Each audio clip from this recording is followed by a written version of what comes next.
Okay, hi again. The Dutch Embassy in Mexico had the mission to create a strong link for the creative and game industry between the Netherlands, Mexico, and the US. So they started looking for companies that already had this link, if they even existed. And that's how by serendipity they found us. Well, I have Costa Rican and half Mexican that studied in Holland. And I'm half Chilean, half Dutch, living in Mexico. And however, as he said, surprisingly, it wasn't quite the connection they imagined. Now, most Western companies see Mexico, Latin America, and even the developing countries as a real source of cheap labor, but hardly ever see them as possible clients, and they never know that they even could have higher production budgets that we have back home. And that is what sets us apart. They were quite shocked to learn that we are using Dutch developers, designers, cinematographers, artists, and other skilled workers as cheap labor on innovative projects for, as I said, much better budgets than the ones you can get back home, and for top international clients such as Sony, Nike, Converse, and as I said before, even a presidential campaign. What we're doing is not translating things to Spanish and then send them back to Mexico, but we're making things for Latin America in Mexico through their well-established platforms. So you would wonder, how could that be possible? For instance, like a German factory worker, their Mexican counterpart, of course, being so much cheaper. And the reason is because that German factory worker is very rare. In Latin America, the highly educated art, media, creative, and engineering-related professional is rare and way expensive. Any Mexican that has the possibility to get a higher education is part of a very small elite group of society. Those three guys, literally. Going to college or better is something very few can afford. And those that can speak a second language, even if it's only English, are considered invaluable. So even like the most average 20-something professional has traveled the world, has a degree in their pocket, speaks often multiple languages, has a pretty nice curriculum even though they could have very little work experience. A Mexican video game programmer, graphic designer, or director of photography will probably share those talents, with the difference that the Mexican professional probably comes from wealthy parents, has a luxurious sponsor life, and lacks the slightest need for survival. Yeah. Plus terrible issues with authority, and even crazy with power. Mexican royalty, we call them. That's actually term. how we say virrey. It was my king. So, an average Latino could never compete against these guys. But an average Western foreigner, they can. And why do we emphasize on Mexico as a Latin American hub? Well, that's a little secret that we Latinos, me from Costa Rica, don't like to admit. And that's why it's a reason why we all are called Mexicans on the south of the border. And it's because Mexico is the biggest beast that exposes pop and consumer culture into Latin America. Whether we like it or not, every aspect of our media is full with Mexican pop music, television shows, TV commercials, games, and more. It's a little bit how we experience the United States back in Europe, pumping its pop music and Hollywood-produced films, TV series, all our way.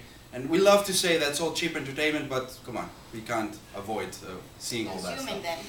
Mexico City is the epicenter of any mass media or mass consumption production, and it's the capital of a huge kingdom that hits a wall quite literally to the north, but flows freely all the way to the South Pole. And it's the heart of a cascade that nurtures almost 600 million Latinos, that although we don't share a common heritage or folklore or culture, we do share certain values, like the language Castellano. And as a not Spanish-speaking person, it's difficult to notice sometimes the small differences between cultures. It's for instance, in Argentinian, pendejo means to be a small or young child, but in Mexican, pendejo means something pretty different. I guess you guys already know. Like asshole? Thank you. Thank you. So, you can't say the same things in the same geographical location, but even though that big difference exists, and many other examples, Mexican Spanish is really the language of Latin American pop culture. But more importantly, Latinos share values such as strong family ties and the traditional love for La Virgencita. It's pretty smart to think of Mexico City as Los Angeles and New York wrapped into one. If you can make it in LDF, you can make it anywhere. Now, how to conquer a country with so so much influence? Well, in Spanish, the word conquistar means to conquer or to charm. So, I'm going to use the phrase charm your way in. Is it my turn? Oh, sorry. Hard. So now that we know that Mexico has the potential to be a great client in Europe, a provider for cheap labor, Europe or the United States, the first thing we need to do to charm is to think differently. You know, we've all heard, yes, exactly, cliente. We've all heard the expression, the client is always right. Right? Everybody has heard that? The problem with us gringos going to Mexico is that it's pretty hard becoming the provider when you have always been the client, when things have kind of always been done your way. So the biggest challenge in making it in Mexico is understanding your client. And just to be sure, and we are on the same page, Latin America is not your client. Latin America is Mexico's client, and believe me, they know very well their client. Your client in this case will be Mexico or a Mexican.